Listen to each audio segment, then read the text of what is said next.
नमो हरिहंताणं नमो सिद्धाणं नमो आयर्याणं नमो वज्रायाणं नमो लोये सव्यसाहुणं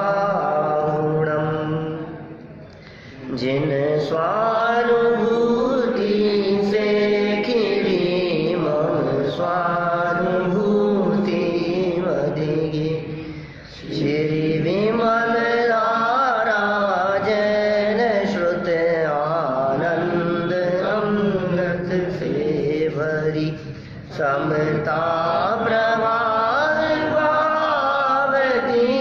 रागादि विकल्प माँ सरस्वती प्रतिभा वंदन दृष्टि निज में जोड़ी के दृष्टि निज में जोड़ी के।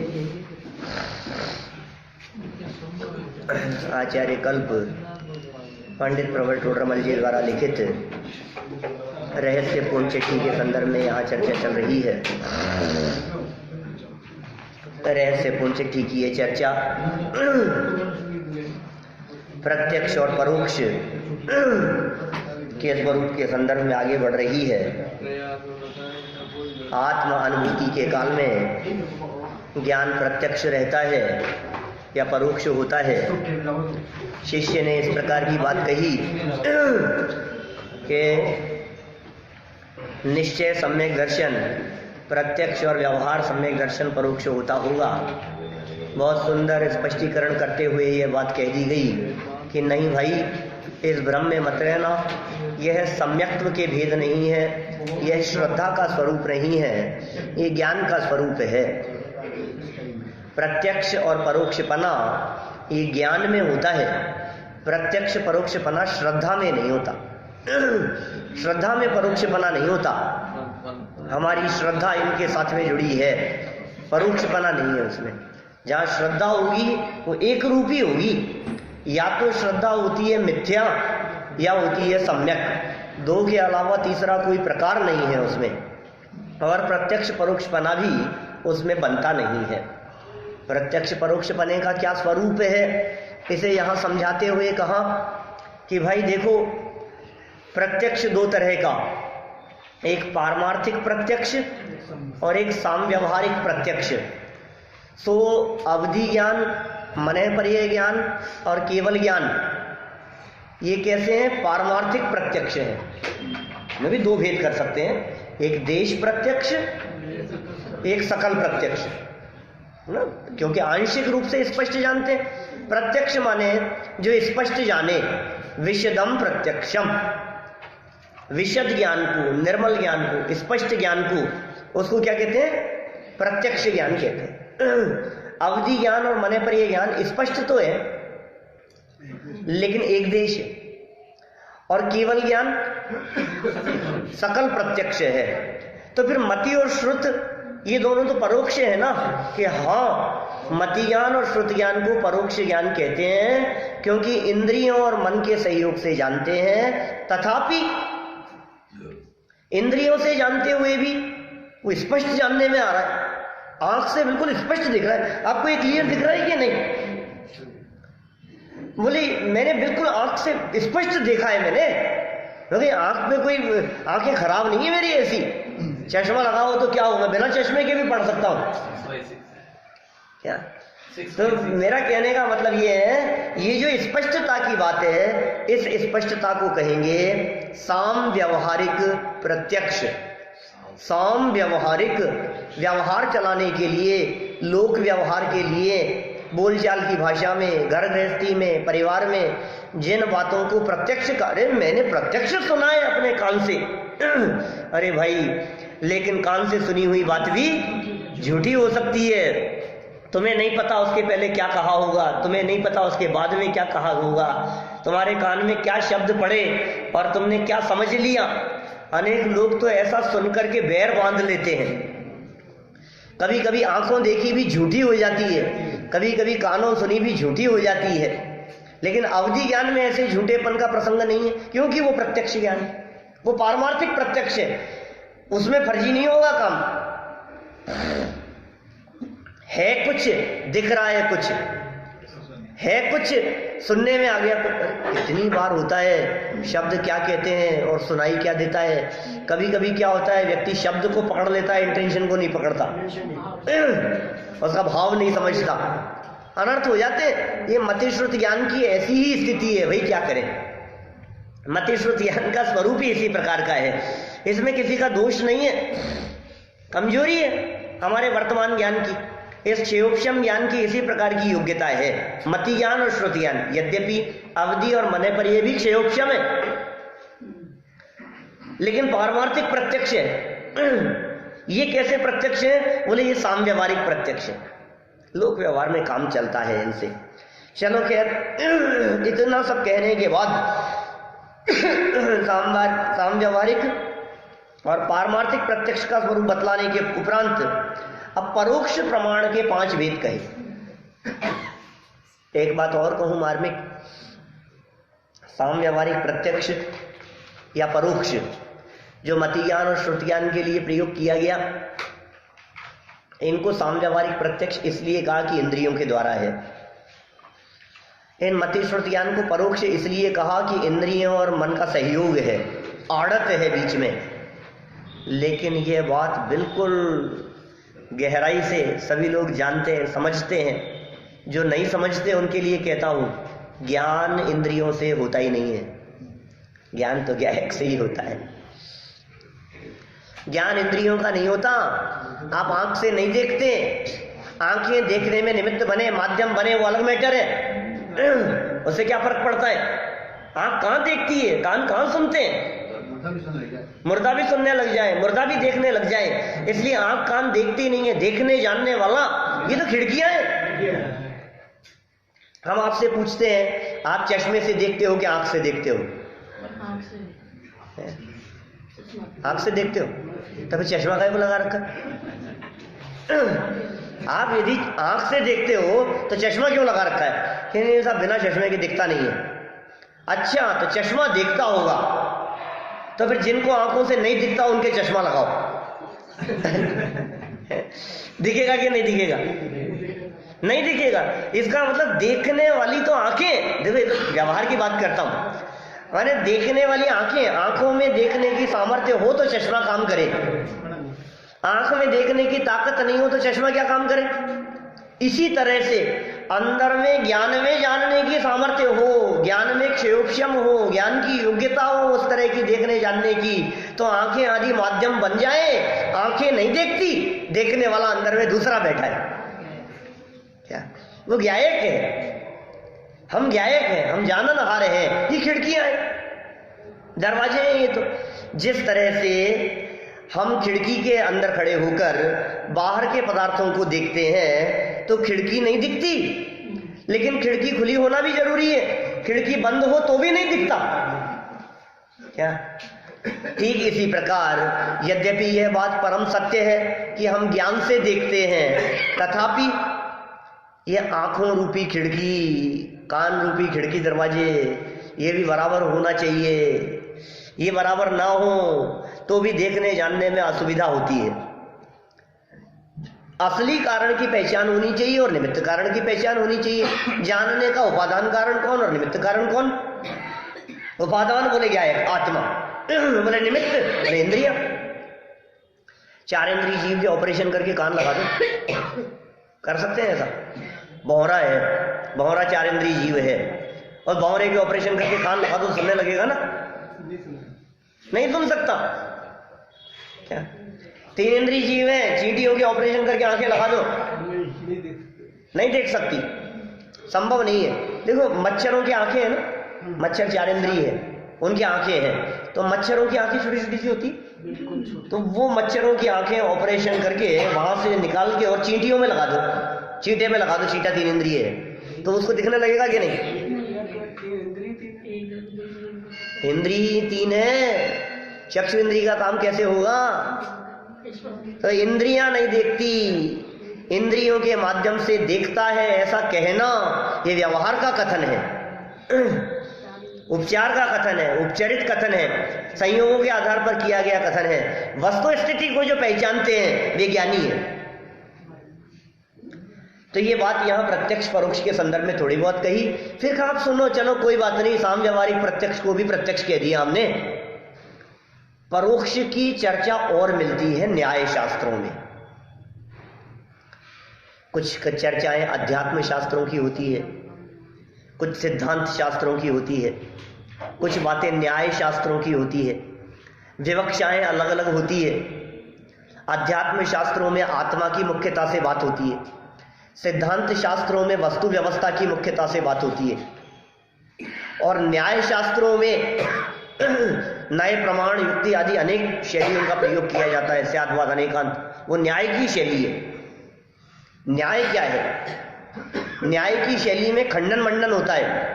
न्याय की शैली मुख्य रूप से परमत खंडन और स्वमत मंडन की मुख्यता से होती है। सिद्धांत शैली वस्तु स्वरूप समझने के लिए होती है, और अध्यात्म शैली वो आत्म स्वरूप को समझकर समा जाने के लिए और अतीन्द्रिय आनंद के लिए होती है। तो सबके प्रयोजन अलग अलग है, अलग अलग शैलियों के, सब मिलेगी शास्त्रों में। अभी पीछे अपन ने 8वें अधिकार में 4 अनुयोग शैलियों की चर्चा की थी। कथन एक और प्रतिपादन करने का तरीका अलग अलग सबका। किसी की कोई शैली है, किसी की कुछ शैली है, सबकी अलग अलग शैली होती है। चलिए हम यहां आते हैं परोक्ष प्रमाण के 5 भेद।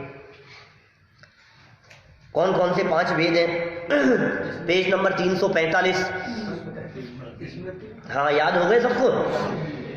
कौन कौन से? स्मृति, प्रत्यभिज्ञान, तर्क, अनुमान और आगम।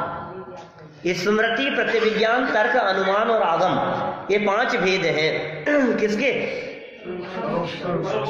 परोक्ष ज्ञान के, परोक्ष प्रमाण के। प्रमाण माने सच्चा ज्ञान, तो सच्चे ज्ञान के भेद हैं। माने ये परोक्ष प्रमाण जो कह रहे हैं ये भी सच्चा है। देखो जरा इनका स्वरूप बतलाते हैं, 5 का स्वरूप। मैं परिभाषाएं यहां से पढ़ता हूं, फिर करेंगे हम चर्चा। बहुत ही मार्मिक चर्चा है। इन 5 प्रमाण का स्वरूप जानना भी बहुत मार्मिक है। बड़े आनंददायक बातें हैं। देखो क्या कहते हैं, फिर आगे बात करेंगे स्वानुभव दशा में क्या होता है भाई साहब, प्रत्यक्ष होगा कि परोक्ष होगा कि कैसा होगा।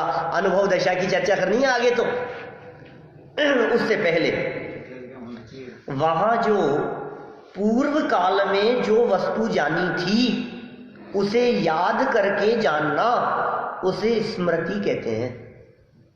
स्मृति समझ गए ना? क्या स्मृति? स्मृति मतलब याद। कौन सी बात याद? कि पहले जिस बात को जाना था उसको याद कर लिया, दिमाग में आ गई वो बात, वो कहलाएगी स्मृति। लेकिन ये स्मृति ज्ञान, ये सब मति ज्ञान के प्रकार है। क्योंकि मति, स्मृति, संज्ञा, चिंता, विनिबोध इत्यनर्थांतरम, उमा स्वामी आचार्य का सूत्र याद आता है ना? ये सब पर्यायवाची शब्द कहे थे, मति, स्मृति, संज्ञा, चिंता, विनिबोध। तो स्मृति, प्रतिविज्ञान, तर्क, अनुमान, ये सब मति ज्ञान के प्रकार है। आगम वो श्रुत ज्ञान में आता है। आगम श्रुत प्रमाण है, श्रुत ज्ञान के अंतर्गत आता है। और मति नहीं, स्मृति, प्रतिविज्ञान, तर्क, अनुमान, ये मति ज्ञान के हैं। स्मृति किसकी होगी? पहले देखा हुआ। तो पहले देखा हुआ याद क्यों आ जाता है? पहले का याद क्यों नहीं है आपको? पिछले जन्म का भी याद क्यों नहीं है? पिछली बातें आपके उपयोग का विषय क्यों नहीं है?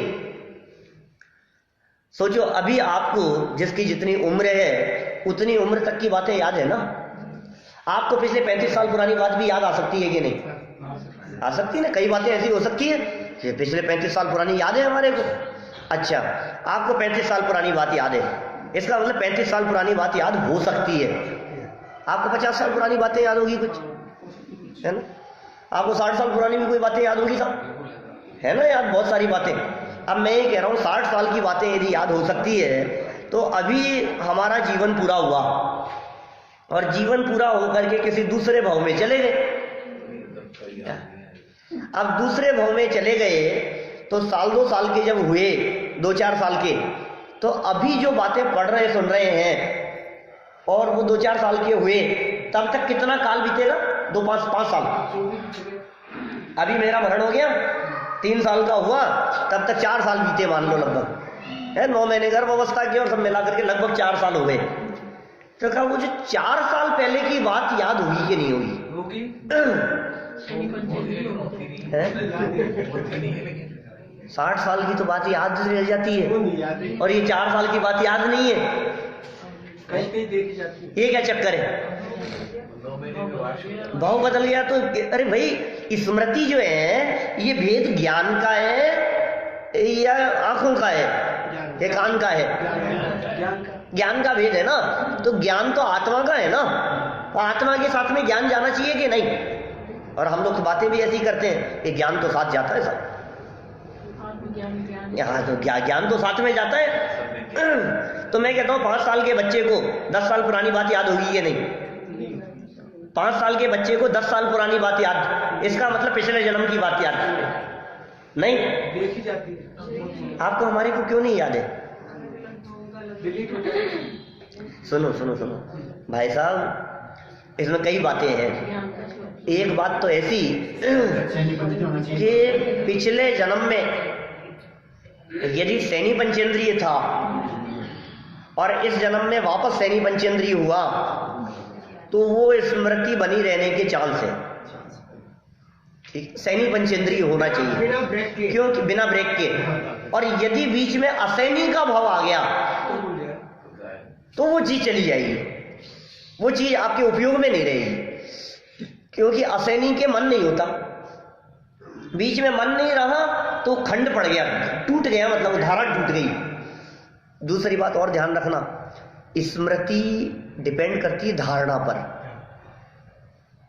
वे बातें जो बातें आपकी धारणा ज्ञान का विषय बन गई, वे बातें आपकी स्मृति का विषय बनेगी। जो बातें आपकी धारणा ज्ञान तक नहीं है वो आपकी स्मृति का विषय नहीं बनेगी। तो अवग्रह या धारणा भेद पढ़े तत्पर सूत्र में पढ़े लोगों ने। अवग्रह किसी भी विषय के संदर्भ में बस कुछ है इतना सा, ये क्या हुआ? अवग्रह। जैसे रोड पर चल करके हम यहाँ आए सब जिन मंदिर, तो यहाँ आते समय कई बातें ऐसी थी जो हमारे आंखों का विषय तो बनी लेकिन फिर भी बन करके छूट गई, हमें कोई आपके सामने आई और चले गई। ये क्या हुआ? अवग्रह। लेकिन जैसे ही उसके तत्काल बाद जानने की हुई इच्छा, क्या है, क्या था? आप चलते जा रहे हैं, चलते चलते पैर के नीचे कुछ आया, क्या? आप चले जा रहे हैं, कुछ था, आप तेजी में निकल गए, कोई दिक्कत नहीं है, अवग्रह होकर के छूट गया। लेकिन जो आया था उसके संदर्भ में एकदम आपका उपयोग लगा, क्या था? ये जो इच्छा उत्पन्न हुई ये कहलाएगी ईहा। अवग्रह पूर्वक ईहा होती है और ईहा पूर्वक अवाय होता है। अवाय कहते हैं निर्णय। पत्थर है, ये निर्णय हो गया, ये क्या कहलाएगा? अवाय। और फिर वो हमारी स्मृति में बैठ जाना, दिमाग में बिल्कुल पक्का पत्थर ही था, और कई बार वो चीज याद आना। तो याद कब आएगी? जो बात आपके दिलो दिमाग में धारणा के लेवल पर जितना गहराई से बैठ गई होगी, वो बात आपकी स्मृति में उठ करके सामने आएगी। आप देखिए जो बैर बांध लेते हैं, दुश्मनी, नफरत, पैर कई कई जन्मों तक चलती रहती है, धारणा की वजह से। आपने धारणा में बैठा लिया, 10-10 भाव तक बैर चलता रहा, कमर उपसर्ग करता रहा, ये क्या हुआ?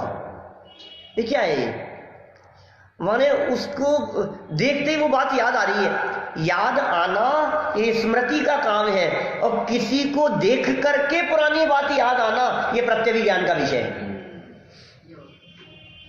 प्रत्यभिज्ञान जोड़ रूप ज्ञान है, प्रत्यभिज्ञान में मिलान होता है। इसलिए भाई साहब सुनो, अच्छी बातों को, जिनागम की बातों को, वस्तु स्वरूप की बातों को, वेद विज्ञान की चर्चाओं को, दो द्रव्य एक दूसरे के कर्ता धर्ता नहीं है। अपने पुण्य पाप कर्म का उदय ही अपने को सुख दुख में निमित्त बनता है। कर्म का उदय भी मुझे सुखी दुखी करने में समर्थ नहीं है। मैं त्रिकाली ध्रुव भगवान आत्मा हूं। ऐसी जो बातें हैं इन बातों को अपनी धारणा ज्ञान तक ले जाओ तो अगले जन्म में सम्यक दर्शन में निमित्त बन सकती है स्मृति पूर्वक। इस स्तर तक ये बातें आपके दिलो दिमाग में बैठनी चाहिए कि ये बातें भविष्य में, अरे इस जन्म में काम ना भी होए तो अगले जन्म में पूर्व की स्मृति वो धारणा ज्ञान के आधार पर वो आपके सम्यक दर्शन में निमित्त बन जावे।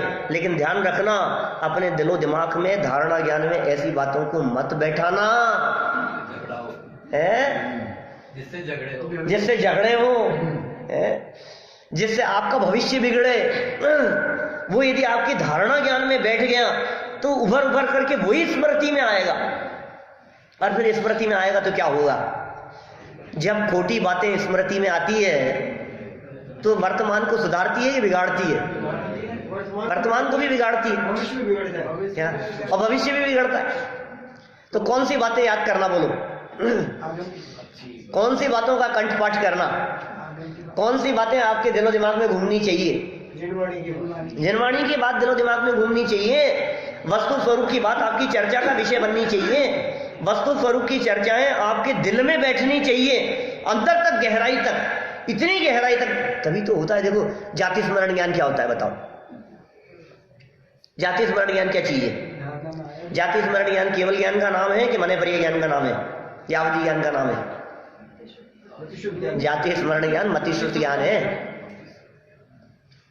जाति स्मरण ज्ञान भूतकाल संबंधी ज्ञान होता है। जाति स्मरण ज्ञान पास्ट के बारे में ज्ञान, भूतकाल के बारे में ज्ञान, पिछली बातों के बारे में ज्ञान, एकदम इस जन्म में पिछले जन्म का याद आ गया। जाति स्मरण ज्ञान।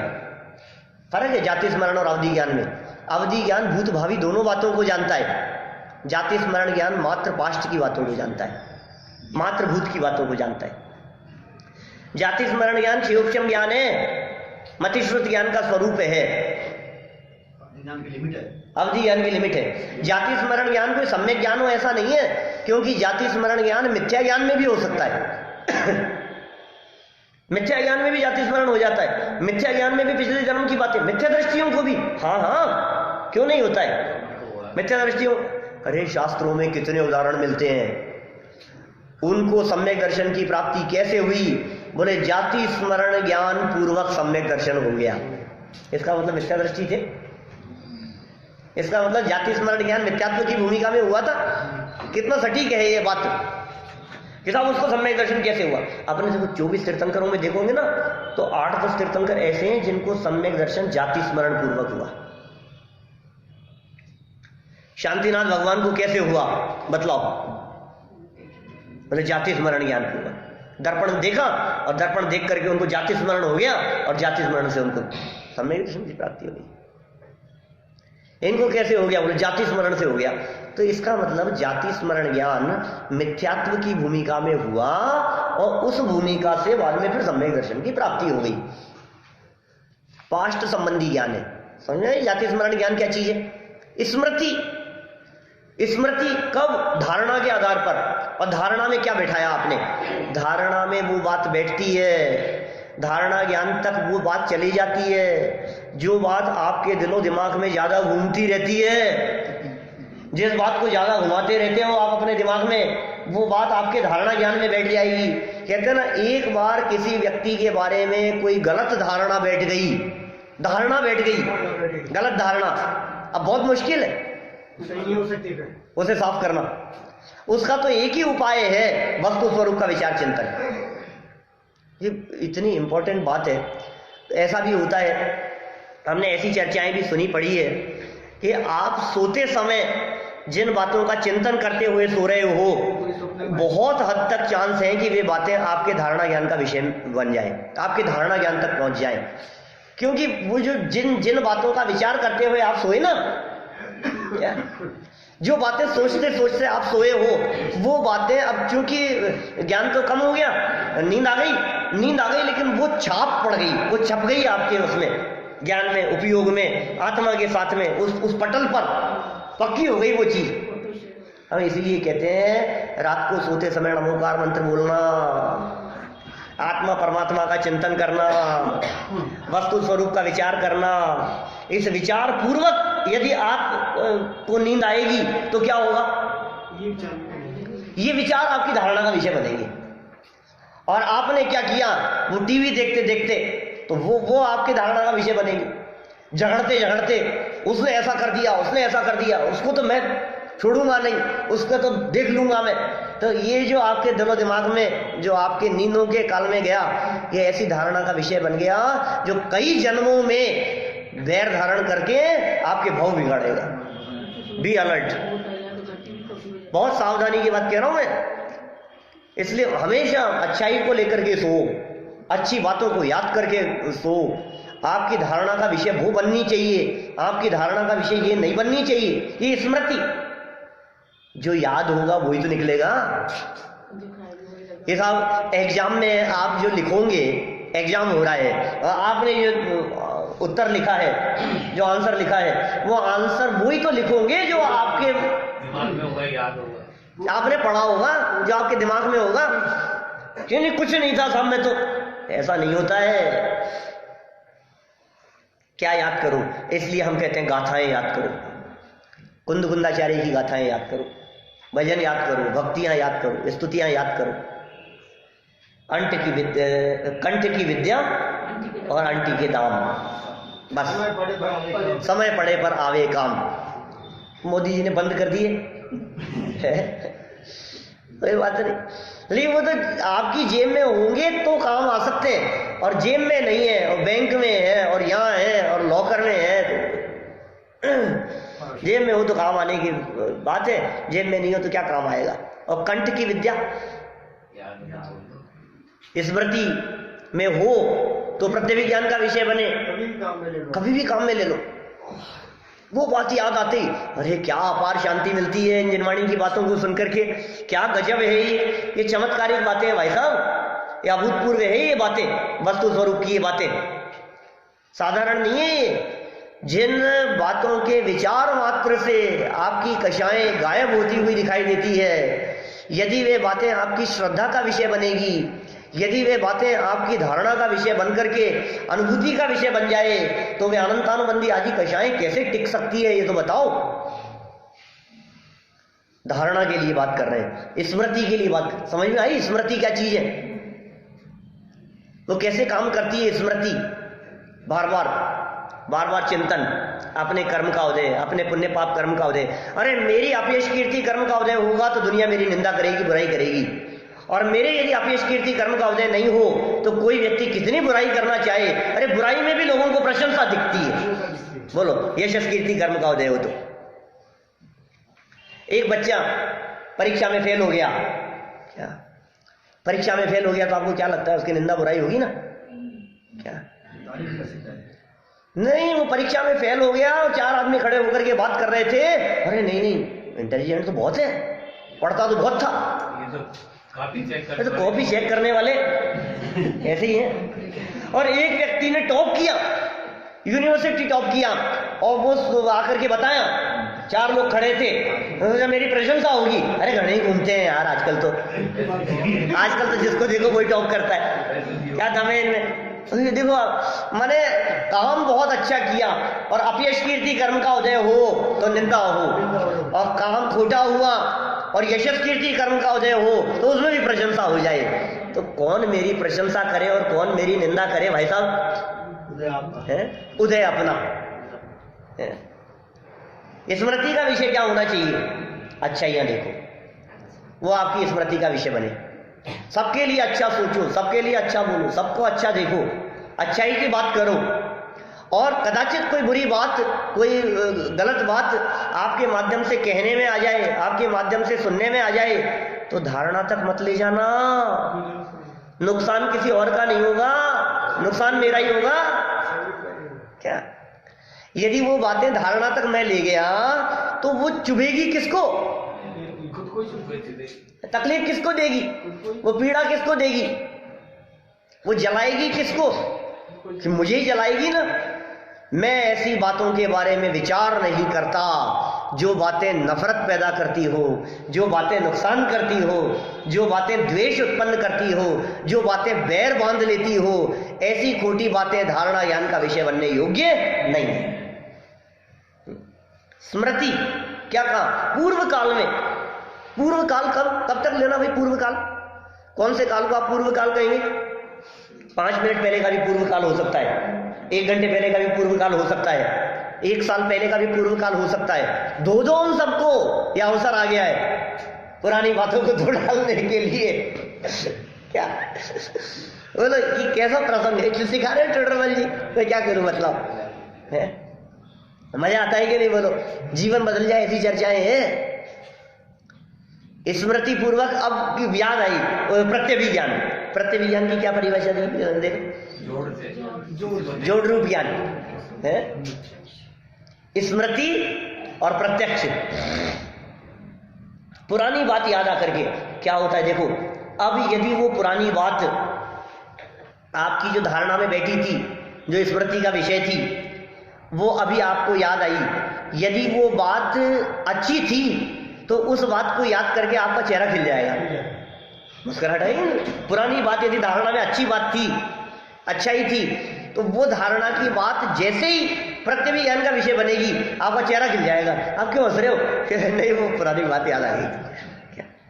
अब यदि वो धारणा की बात, पुरानी बात, यदि वो खोटी बात थी, यदि वो बुरी बात थी और वो याद आएगी, तो फिर क्या होगा? गुस्सा आएगा, माथा फाड़ लेगा अपना। जब जब मुझे वो बात याद आती है तो तू याद करता है कि उसे धारणा का विषय क्यों बनाई तूने? बोलो, ये प्रत्यभिज्ञान। प्रत्यभिज्ञान किसका नाम? स्मृति पूर्वक होता है प्रत्यभिज्ञान। स्मृति नहीं होगी तो प्रत्यभिज्ञान नहीं होगा। और स्मृति होती है धारणा पूर्वक। और धारणा कौन बनाता है? धारणा हम बनाते हैं, हमने बनाई है धारणा। कंट्रोल अपने आप के ऊपर, धारणा गलत नहीं बने, धारणा ज्ञान में खोटी बातें नहीं आए, धारणा ज्ञान में चोरी, अन्याय, अनीति, बेईमानी, धोखाधड़ी, मनमुटाव, झगड़ा, विवाद, ये सारी बातें ये धारणा तक नहीं पहुंचे। कषाएं, क्रोध, मान, माया, लोभ, ये जो बातें ये धारणा का विषय बनेगी तो समझ लो आप वर्तमान भी बिगड़ेगा। भूत तो बिगड़ा ही था, भूत तो बिगड़ा ही था, और धारणा का विषय बना करके वो स्मृति में लाए तो वर्तमान भी बिगड़ गया। और वर्तमान बिगड़ेगा तो आप क्या सोचते हो? भविष्य नहीं बिगड़ेगा? वो भविष्य भी बिगड़ेगा। यदि अपने भूत, वर्तमान और भविष्य को सुधारना चाहते हो तो आपकी धारणा में ये विषय बनाओ, हूं परमात्मा हूं, मैं ज्ञायक हूं, मैं जाननहार हूं, मैं ज्ञाता दृष्टा हूं, मैं कर्ता धर्ता नहीं हूं। ये धारणा का विषय बने। बोलो, ये जनवाणी की बातें, ये टोडरमल जी की पंक्तियां, ये पंक्तियां इतनी याद आए बार बार में। बोलो, सभी वस्तुएं भिन्न भिन्न अपनी मर्यादा सहित परिणमित होती है, कोई किसी के अधीन नहीं है, कोई किसी के परिणमन कराने से परिणमित नहीं होती है। क्या? ब्रह्म जनित दुख को दूर करने का उपाय भ्रम दूर करना ही है। ऐसे जो वाक्य हैं, ये जो सिद्धांत वाक्य इन्होंने जो कह दिए हैं पीछे, अपने परिणामों की संभाल नहीं करता है, अपना दोष दूसरों पर लगाता है, जिनमत विषय ऐसी अनीति, तो क्या क्या वाक्य हैं ऐसे गजब वाक्य जो टोडरमल जी साहब ने पीछे लिखे हैं। वस्तु स्वरूप का विचार, क्या देखो तत्व विचार की महिमा। तत्व विचार से रहित, तत्व विचार से रहित क्या क्या करे? व्रताधिक पाले, उपवास आदि करे, बहुत शास्त्रों का अभ्यास करे, उसको तो सम्यक होने का अधिकार नहीं है। और तत्व विचार वाला इन सब के बिना भी सम्यक्त्व का अधिकारी है। तत्व विचार वाला। अब आपके दिलो दिमाग में यदि ये बात बैठ गई तो आप क्या करोगे? बोलो, सम्यक दर्शन की प्राप्ति के लिए क्या करोगे? तत्व विचार करोगे, वस्तु स्वरूप का विचार करोगे। कैसा विचार करना? 12 भावनाओं का चिंतन करो, अनित्यता का विचार करो, अशरणता का विचार करो, है संसार, एकत्व, अन्यत्व, अशुचि, आश्रव, संवर, निर्जरा, लोक, बोधि, दुर्लभ धर्म, 10 लक्षण धर्मों का विचार करो। अरे धारणा ज्ञान के अंदर ये बातें बैठे जो प्रवचन में सुनते हैं, क्या ये बातें यदि आपके धारणा ज्ञान का विषय बनेगी तो समझ लेना वो निद्रा के पहले कभी झगड़े नहीं चलेगा। समझ रहे हो क्या? ये बातें क्योंकि याद रहे ना हमारे को, ये चीज लेके नहीं सोना। आप किसको साथ में लेकर के सोए? बताओ, विवाद को साथ में लेकर के सोए या तत्वज्ञान को साथ में लेकर के सोए? आप देखो वो जो क्राइम पेट्रोल और ऐसी जो ये घटनाएं जो चलती रहती है ना, उनको देखते देखते सोता है, तो उनको देखते देखते सोता है तो वो दिमाग में बैठती है वो हत्याएं और सीआईडी और ये ऐसी जो चीजें जो टेलीविजन की स्क्रीन पर जो चलती रहती है वो ऐसी बैठती है, वो छप जाती है, अंकित हो जाती है, कीलित हो जाती है, वो धारणा ज्ञान का विषय बन जाती है। दूसरों को बता दिया और अपन पक्की हो जाती है। इसलिए जो चीज बार बार में देखता है, जो चीज बार बार में सुनता है, जो चीज बार बार में चिंतन में चलाता है, कहते मत करो यार उस बात को, वो बात करने योग्य नहीं है, वो चर्चा करने योग्य नहीं है। ये आप में इतनी पावर होनी चाहिए कि आप उस चीज को कितना जल्दी धो डालते हो। यदि आपने उस चीज को धो दिया तो समझ लो आप, देखो दाग लगता है ना, धोने में जितनी जल्दी करोगे उतना जल्दी साफ होने की संभावना है। और जितना ज्यादा टाइम लगा उतना ज्यादा क्या होगा, बोले धारणा का विषय बन जाएगा, पक्का हो जाएगा। फिर वो बोले क्या हुआ, फिर वो ऐसा ग्रास्पिंग हुई उसमें उसकी, अब नहीं धुल सकता, अब धुलेगा नहीं, क्या करेगा। स्मृति की परिभाषा याद होगी, स्मृति के बारे में क्या कहा, वहां जो पूर्व काल में जो वस्तु जानी थी, पहले किसी बात को जाना था, पहले कोई बात हमारे दिमाग में आई थी, उसे याद करके जानना, ये स्मृति है। आप नहीं करते अरे ये उन्होंने कही थी बात, अरे ये बात पहले सुनी थी हमने, और ये बात उन्होंने भी कही थी, तो ये जो बात आपको जो याद आ रही है, याद आना मात्र है स्मृति, उसे स्मृति कहते हैं। और दृष्टांत द्वारा वस्तु का निश्चय किया जाए उसे प्रत्यभिज्ञान कहते हैं। प्रत्यभिज्ञान क्या कहलाता है, जोड़ रूप ज्ञान को प्रत्यभिज्ञान कहते हैं। प्रत्यभिज्ञान में जुड़ान होता है स्मृति का। प्रत्यभिज्ञान में पिछली बात और वर्तमान में ये देखा, बरसात आ रही थी तो हम लोग छत्ता लेकर के आए थे और फिर छत्ता लाए थे और यहाँ छूट गया, प्रसिद्ध उदाहरण है न्याय शास्त्रों का, छतरी का उदाहरण। और फिर बरसात बंद हो गई, हम बाहर निकले यहाँ से तो धूप आ रही थी और सीधे चले गए और सामने से एक व्यक्ति को छत्ता लाते हुए देखा, अरे यार क्या, तो ये छतरी वाले को देख करके अपनी छतरी याद आ जाना, ये कौन सा ज्ञान कहलाएगा, प्रत्यभिज्ञान। इनको देख करके वो याद आ गए, ये क्या कहलाएगा, प्रत्यभिज्ञान। स्मृति पूर्वक प्रत्यभिज्ञान होता है, एक को देख करके दूसरा याद आ जाना। एक इन्होंने क्या कहा, दृष्टांत द्वारा वस्तु का निश्चय करना, किसी और को देखकर किसी और की याद आ जाना। आप सोचो पवनंजय 22 साल के लिए छोड़ करके आ गए अंजना को, बात क्या हुई थी, घटना क्या घटी थी, घटना तो कुछ भी नहीं थी, क्या हुआ, जबरदस्ती। और फिर क्या हुआ, युद्ध के दौरान 22 साल बाद रात्रि में है चकवा चकवी को देखा, अरे उनको वियोग में बिछड़ते हुए देखा और उन्हें वो अंजना याद आ गई, और अंजना याद आ गई तो फिर क्या हुआ,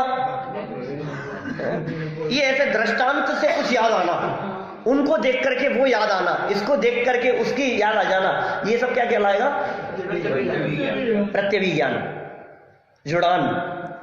देखो ये सब बातें क्या है, प्रत्यभिज्ञान का प्रयोग ज्यादा से ज्यादा करो आप। कब, यहां कोई लाइन पढ़ी, याद करो, अच्छा तत्वार्थ सूत्र में ये थी, वो वहां भी यही थी, समझ में आ रही है बात। ये लाइन यहां पढ़ रहे हैं, यहां पढ़ते पढ़ते अरे टोडरमल जी ने ये बात कही थी, अरे समय सार में उस गाथा के अंदर भी यही प्रकरण आया है, ये सब क्या है, प्रत्यभिज्ञान। लेकिन कब होगा, जब आपने उन गाथाओं को इतना गहराई से पढ़ा होगा, वो गाथाएं आपकी स्मृति का विषय बनी होगी। स्मृति कब, जब स्मृति में कब आएगी, जब वो आपकी धारणा का विषय बनी होगी। इसका मतलब गाथाओं को, पंक्तियों को, जनवाणी की बातों को इतनी गहराई से पढ़ना चाहिए, इतनी गहराई से पढ़ो, हमें कोई घबराहट नहीं है कि साहब सम्यक दर्शन नहीं हुआ तो, अरे नहीं हुआ तो भी हमें कोई घबराहट नहीं है कि साहब जीवन पूरा हो गया तो हो जाने दो, हमें कोई तकलीफ नहीं है। क्यों, क्योंकि हमें पता है हमारी धारणा में क्या बात बैठी हुई है, जहां रहेंगे वहां हो जाएगा सम्यक दर्शन। खुश रहेंगे जहां रहेंगे, जहां रहेंगे वो बात याद आ जाएगी, वो धारणा ज्ञान वो वापस उभर करके आ जाएगी। जो चीज लिखी होगी वही चीज तो पढ़ने में आएगी। आपने अपने ज्ञान पटल पर क्या लिखा ये बताओ, आपने अपने स्मृति पटल पर क्या लिखा ये बताओ। लेकिन भाई क्या करें, ये जगत का स्वरूप ऐसा है, जगत के जीवों की दृष्टि इस प्रकार की है, आपके 1000 अच्छाइयाँ हो और एक बुराई हो तो एक बुराई की बात को ये जीव ज्यादा हाईलाइट करता है और जो 1000 अच्छाइयाँ हैं उन सब बातों को धो डालता है। ऐसा ही स्वरूप है। कल हमने बोर्ड का एग्जाम्पल नहीं दिया था, व्हाइट बोर्ड का एक ब्लैक डॉट लगा है, वो दिख रहा है आपको क्या? एक बहुत सुंदर एग्जाम्पल अभी थोड़े दिन पहले पढ़ा था। एक टीचर क्लास में, बड़ी क्लास में पढ़ा रहे थे और एक पहाड़ा लिखने लगे क्या, 9 1 जा 9, 9 2 जा 18, फिर आगे 27 और फिर उसमें आगे 27 के आगे 36 की जगह उन्होंने 63 लिख दिया क्या, पूरा बिल्कुल सही। तो जब पूरी लिखी उन्होंने क्या, और जैसे ही घूमे तो बच्चे हंसने लगे उनके ऊपर।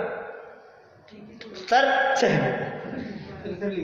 तो सर ने क्या कहा कि देखो बेटा, इससे हम आपको कुछ शिक्षा देना चाहते हैं, ये जगत का स्वरूप इसी प्रकार का है, क्या करें। मैंने 9 जगह सही लिखा क्या, उसकी आप लोगों में से किसी ने प्रशंसा नहीं की, लेकिन एक जगह चूक हो गई, 10 में से एक जगह, तो आप सबने चर्चा का विषय बना दिया, मजाक बना दी। मैंने जानबूझ करके वो अंक गलत लिखा था। आप अपने जीवन में ध्यान रखना, आपके जीवन में कितने अच्छे काम किए हो आपने, लेकिन यदि एक काम आपने खोटा किया तो दुनिया उसे याद करती है, दुनिया उसे याद करती है। लेकिन ये जो तत्व ज्ञान का अभ्यास करने वाले लोग होते हैं, ये अपनी धारणा का विषय उस कमी को नहीं बनाते, ये अपनी धारणा का विषय उन अच्छाइयों को बनाते। देखो, हमारे जीवन में राग भी है, हमारे जीवन में द्वेष भी है, हमारे जीवन में कषाएं भी है, हमारे जीवन में विकार भी है, विकृतियां भी है। थोड़ी बहुत होगी, छदमस्त है, क्यों नहीं होगी, गृहस्थ दशाएं क्यों नहीं होगी, ये सारी बातें होगी निश्चित रूप से। लेकिन इन सबके साथ में अंदर में अनंत ज्ञान, दर्शन, सुख, वीर्य, अस्तित्व, वस्तुत्वादी अनंत गुण संपदा अंदर में मौजूद है। अब कह रहे हैं तुम तुम्हारी धारणा का विषय विकार को बना रहे हो या तुम्हारी धारणा का विषय स्वभाव को बना रहे हो। तुम्हारी धारणा और स्मृति में यदि वो स्वभाव दिखेगा क्या, तो तुम्हारा कल्याण हो जाएगा। और तुम्हारी धारणा में यदि वो विभाव बैठ गया, मैं तो रागी हूं, मैं तो मिथ्या दृष्टि हूं, तो मिथ्या दृष्टि एक समय की पर्याय का नाम है मिथ्या दर्शन। क्या मिथ्या दर्शन को याद करता है? त्रिकाल तेरे में ऐसे सामर्थ्य है, अभी तेरे में ऐसी सामर्थ्य है कि तू परमात्मा पर प्रकट कर सके, इतनी ताकत तेरे पास में वर्तमान में मौजूद है। उस सामर्थ्य को क्यों नहीं देखता है? उसको अपनी धारणा का विषय बनाओ। स्मृति पूर्वक प्रत्यभिज्ञान, ठीक है ना, और प्रत्यभिज्ञान पूर्वक क्या होगा, तर्क लगेंगे फिर आगे। अभी देखो 2 बातें हुई है यहां तक। वहां जो पूर्व काल में जो वस्तु जानी थी, इसका मतलब स्मृति के लिए पास्ट जरूरी है, बिना पास्ट के स्मृति नहीं होगी। जैसा मुझे कुछ याद आ रहा है, क्या याद आ रहा है, तो याद वही आ सकता है जो पीछे हुआ था। उसे याद करके जानना, उसे स्मृति कहते हैं। उन बातों को याद किया, उन बातों को जाना, ये क्या कहलाएगा, स्मृति। और दृष्टांत द्वारा वस्तु का निश्चय किया जाए उदाहरण से, वो क्या कहलाएगा, वो प्रत्यभिज्ञान कहलाएगा। वही है इनको जो वहां जो जिनको देखा था कि वही तो है। देखो 10 साल बाद में किसी व्यक्ति से मिले, 10 साल बाद में किसी व्यक्ति से मिलने पर आपने उनको पहचाना क्या, सामने वाले व्यक्ति ने कहा पंडित जी पहचाना, मैंने कहा हाँ पहचान लिया। तो ये पहचान लिया, ये काम है स्मृति का क्या। फिर सामने वाले व्यक्ति ने पूछा बताओ कौन, तो हमने कहा अरे उस पंच कल्याणक में आप मिले थे, तो उससे इसको जोड़ करके बतलाया, ये प्रत्यभिज्ञान। समझ में आ रही है बात? आप तो वही हो ना। और यार आप यार गजब यार, एक ही बार मिले थे 5 साल पहले और आपको अभी तक याद है, तो स्मृति में बैठ गई तो प्रत्यभिज्ञान का विषय बन जाती है। तो क्या कहा, दृष्टांत द्वारा वस्तु का निश्चय किया जाए, उसे प्रत्यभिज्ञान कहते हैं। और हेतु के विचार युक्त जो ज्ञान उसे तर्क कहते हैं। हेतु से साध्य वस्तु का जो ज्ञान उसे अनुमान कहते हैं, और आगम से जो ज्ञान उसे आगम कहते हैं। स्मृति और प्रत्यवि ज्ञान यदि समझ में आ गया हो तो तर्क अनुमान आगम आदि की चर्चा अपन कल यथा समय करेंगे। अभी बस आप अपनी धारणा का विषय यही बातें बनाएं, ये जनवाणी की बातें हम सबके धारणा का विषय बने तो निश्चित रूप से अभी नहीं तो कभी अपने प्रयोजन की सिद्धि अवश्य होगी। हम सभी के शीघ्रातिशीघ्र प्रयोजन की सिद्धि हो, इसी भावना से बात को विराम दें।